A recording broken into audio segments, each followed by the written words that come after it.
Kau nak masuk. Kau lah masuk. Kau masuk. Cepat. Kau masuk. Cepat.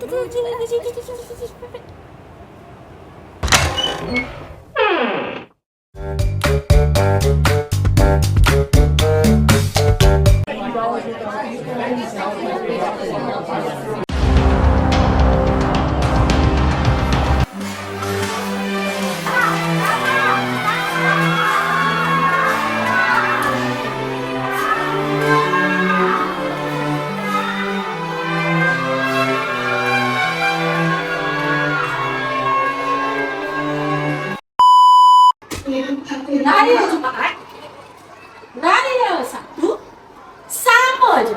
Raya Jumaat.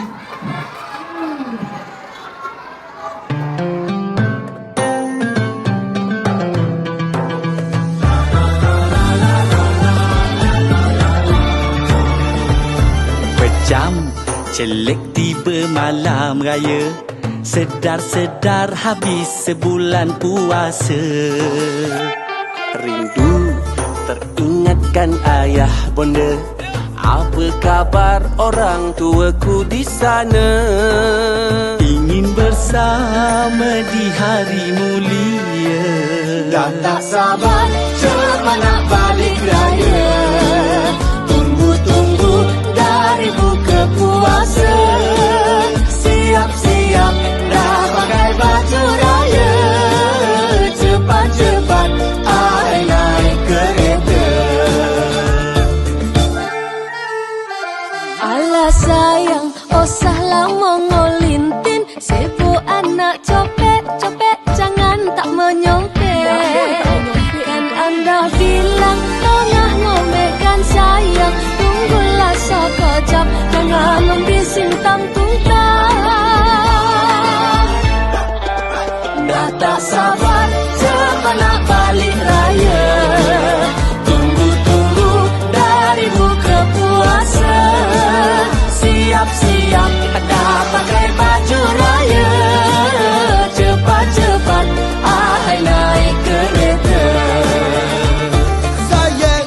Saya bila kita nak jalan. Saya bila kita nak jalan. Hai kocaplah abang, jangan tinggalkan an sorang. Hai kocaplah abang, jangan tinggalkan an sorang. Siap dah semua sedia nak keling gayo. Raya Sabtu.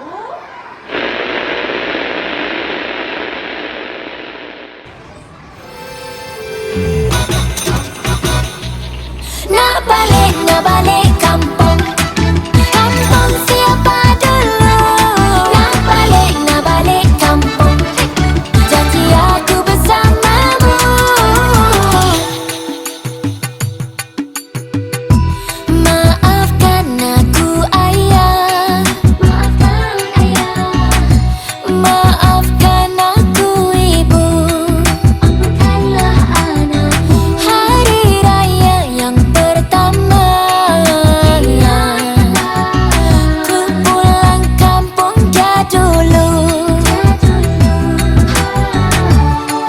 Tapi ku masih membawa senyuman di setiap detik perjalanan. Nak balik kampung. Kampung siapa dulu? Nak balik kampung. Apapun ku setuju. Nak balik kampung. Kampung siapa dulu? Nak balik kampung. Janji aku bersamamu. Raya, raya, kisah kampung siapa dulu? Raya, raya, janji aku bersamamu. Sama kan? Weh. Raya hari. Jom Raya dengan saya, sudah lama tak berjumpa. Kampung belah mana? Baju raya awak warna apa? Nyalakan pelita, hari untuk kita bahagia. Raya dengan dengan saya. Syawal kali ini kita berdua, jomlah beraya.